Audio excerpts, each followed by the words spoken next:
আরে আমি লেবু আমি রাজা, আমি বেগুনি আমি রাজা। সর সালা, সর সালা। আমি বেগুন, মানুষ এই রোজা ইফতারিতে বেগুনি বানিয়ে খাবে। আমারও গুণ আছে। হ্যাঁ, তুই বিশেষ। আমি লেবু, মানুষ আমাকে শরবত বানিয়ে খাবে। ঠিক বলেছিস লেবু যা, তুই রাজা। ধন্যবাদ বেগুনি। হ্যাঁ চলো এখন খেলি। আমি লেবু, আমি এখন সবজির বাজারে রাজা। রোজায় আমার বাহন হচ্ছে বাঘ, তাই এসব পেশাদারদের শাস্তি দেওয়া উচিত। রোজার দিনে আমার দাম থাকবে কম, কিন্তু আমার বাড়িয়ে সর্বঘর দামে বিক্রি করছে, তাই এসব ব্যবসাদের শান্তি দেওয়া উচিত। আমি আলু, সব সময় বাজারে থাকি, আমাকে সব তরকারিতে ব্যবহার করে, আমাকে গরুর গোস্তর সাথে খেলে ভালো লাগে।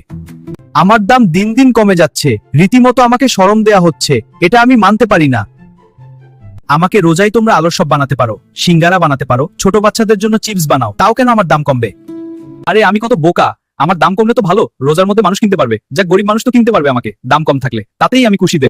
আমি লাল ঝাল, কেউ পাতা ভয় খায়, কেউ কাঁচা খায়, কেউ তো ভর ভয়ে এসে দাম বাড়িতে দেয়, তাদের আল্লাহ শাস্তি দেবে।